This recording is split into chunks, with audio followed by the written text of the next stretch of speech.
MH52 news आवाज जनतेचा। Aniruddha multispeciality हॉस्पिटलमध्ये रुग्णांची फसवणूक, अखिल भारतीय भ्रष्टाचार निर्मूलन संघर्ष समितीचा तहसीलदारांकडे निवेदन। येवला शहरातील अनिरुद्ध मल्टीस्पेशालिटी हॉस्पिटलमध्ये रुग्णांची फसवणूक केल्याचा गंभीर आरोप अखिल भारतीय भ्रष्टाचार निर्मूलन संघर्ष समिती आणि ब्रिक्स ह्युमन राईट्स मिशन यांनी केला आहे। या संदर्भात आज दोन्ही संघटनांच्या पदाधिकाऱ्यांनी येवला तहसीलदार यांना निवेदन देऊन शासन स्तरावर सखोल चौकशी करण्याची मागणी केली आहे। निवेदनात म्हटले आहे की महात्मा फुले जन आरोग्य योजना रुग्णांना मोफत उपचार मिळावा म्हणून सुरू करण्यात आली असली तरी येवला येथील डॉक्टर तुषार आहेर यांच्या अनिरुद्ध मल्टीस्पेशालिटी हॉस्पिटलमध्ये या योजनेअंतर्गत उपचार घेणाऱ्या रुग्णांकडून बेकायदेशीररित्या पैसे आकारले जात आहेत। संघटनांच्या म्हणण्यानुसार या रुग्णालयाने केवळ रुग्णांचीच नव्हे तर शासनाचीही फसवणूक केली आहे।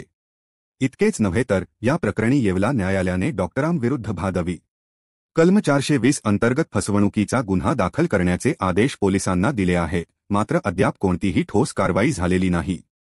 त्यामुळे या रुग्णालयाची उच्चस्तरीय चौकशी आरोग्य विभागामार्फत करण्यात यावी, तसेच शासन निधीतून फसवणूक करून उकळलेला पैसा परत वसूल करण्यात यावा, अशी मागणी निवेदनात करण्यात आली आहे।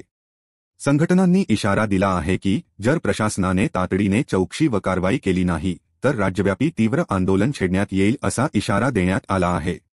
निवेदनावर सह्या करणारे प्रमुख पदाधिकारी राष्ट्रीय अध्यक्ष प्रदीप पाटील खंडापूरकर, महाराष्ट्र प्रदेश अध्यक्ष सुनील जाधव, महाराष्ट्र महिला कार्याध्यक्ष निर्मला बुल्हे, नाशिक जिल्हा उपाध्यक्ष पप्पू शेटे, महिला उपाध्यक्ष पूजा पटेल, येवला तालुका कार्याध्यक्ष कृष्णा शिंदे, तालुका अध्यक्ष दीपक खोडके, तालुका अध्यक्ष बाजीराव देवढे, शहर प्रमुख शिवकुमार आनंद, तालुका संघटक अर्जुन देवरे, तालुका समन्वयक राजेंद्र कदम, राष्ट्रीय समन्वयक हितेश दाभाडे, मीडिया प्रमुख बाबासाहेब बोंबले आदींच्या सह्या आहेत। जाधव, प्रदेश अध्यक्ष ब्रिक्स मानवाधिकार। आम्ही आज तहसीलदार साहेबांना एक निवेदन दिलं।